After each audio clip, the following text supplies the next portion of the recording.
My name is Robin Clifford Wood, and I had the phenomenal honor of getting two Maine Literary Awards this May. One was for nonfiction, and the other was the John N. Cole Award for Maine-based nonfiction for this great book. I have wanted to be a writer since I was 8 years old, but I never aspired to write my biography. I always imagined that I'd write the great American novel or poetry, but really fiction was what I mostly read. So I always imagined I'd write fiction. And as I came into adulthood and started finally seeing my writing get into print, it was always creative nonfiction. The Rachel Field story was just percolating for way more years than it should have. We moved into her house in 1994.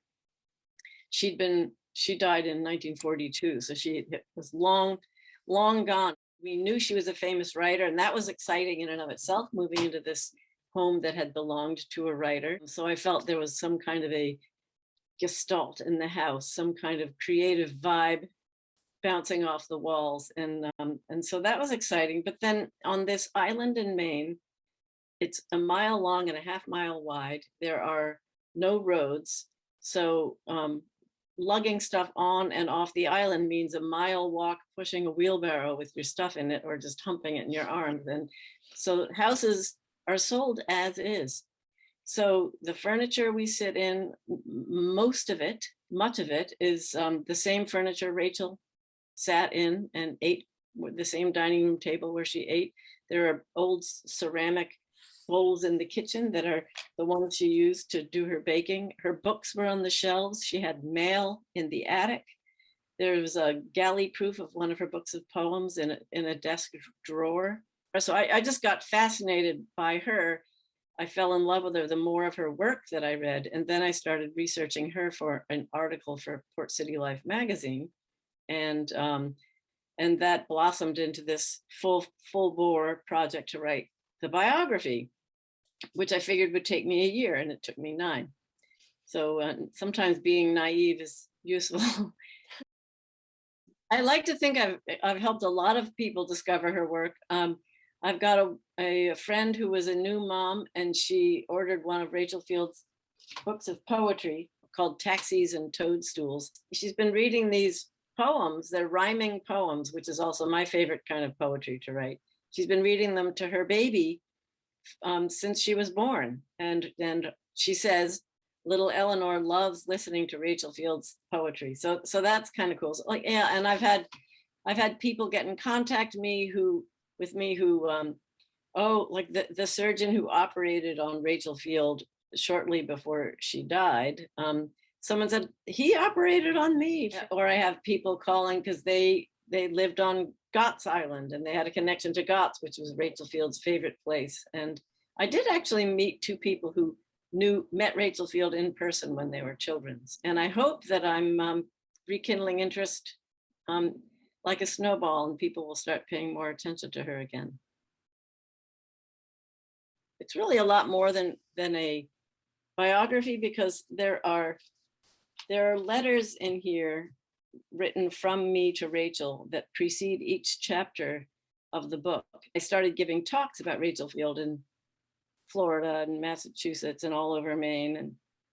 And people always sat up straight and got particularly interested when I talked about all the overlaps between Rachel Field and Robin Wood. We had similar backgrounds, and we had similar sort of shared callings in life. And there were, I don't know, there were a lot of sort of uncanny coincidences that kept drawing me through this process. And that's where everyone got so excited. And I resisted this for about 8 years. And then after 8 years, I went to a writer's conference on Campobello Island. And the writing instructor said, write a letter to someone who will never read it.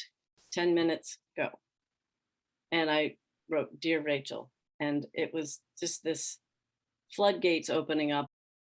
Not only did all of the archive venues dovetail perfectly with places where I needed to go to be with my family anyway. Like wherever my children were in school or where they had jobs fresh out of college, that's where I would find a new huge cache of Rachel Field paraphernalia. And there was this one entry in a diary that's on the shelves of the Field House. It's a Wanamaker's diary from 1928. And Rachel's mother put a bunch of entries in that for the summer of 1928. And she wrote, Rachel and Lyle off to do the marketing. She has an almost maternal care of him. And on another day it says, Rachel and Lyle, all devotion. And I thought, who is this guy? Because she married a man named Arthur and she didn't marry till she was 40. A lot of the book is about what a staunch hard worker she was trying to break into this man's world in that day and age. But she also longed to have a family, but didn't marry till she was 40. And she married this guy named Arthur. So I thought, who the heck is Lyle? I was about to go to New Orleans with my daughter who was transferring to Tulane University. And I pulled out my Rachel Fields after many months off. And I stumbled on this Lyle name again. And it was someone named Lyle Saxon. And so I said, I wonder if that could be the Lyle. So in no time at all, online, I was in touch with two biographers, Lyle Saxon, who was a writer from New Orleans back in the day. And evidently he lived in New York City for a few years. And the second biographer wrote back to me and said, I can't believe you live in Rachel Field's house. I almost wrote a biography about Rachel Field. She's the most incredible letter writer I've ever known. And she wrote 30 letters and I'm sure she was in love with him. And I've never seen anything like them. And I was like, oh my gosh, this is like jackpot. And I said, so where are these letters? And she said, they're in the archives at Tulane University. It's been just like a dream in a lot of ways. It is. I sometimes have to stop and pinch myself because when I was a little kid, as I said, I think earlier, I really wanted to be a writer when I grew up, and I always imagined writing a book, but it felt like the kind of like, oh, I want to be an astronaut or I want to be a movie star. I don't think I ever believed it was something that I would actually achieve, and it's kind of mind blowing. There's no rules about writing. I, even to this day, think, oh, what's the matter with me? I've never been able to cultivate a consistent, steady writing practice. It just has never happened for me. I'm kind of a binge writer, and then I'll take breaks. I've tried writing in the morning. I've tried writing late at night or snatching time in the middle of the day. So don't let anybody tell you, one, that you have to have a consistent writing practice. It certainly helps. It takes a lot of work to get stuff done, but you can create your own kind of a writing practice. And two, don't let anyone tell you you're not a writer. If you feel the writer inside yourself, it is there to be cultivated. I knew one poem that was beloved to me and is to many Maine people, and I can recite it for you if you like. Once you have slept on an island, if once you have slept on an island, you'll never be quite the same. You may look as you looked the day before and go by the same old name. You may bustle about in street and shop.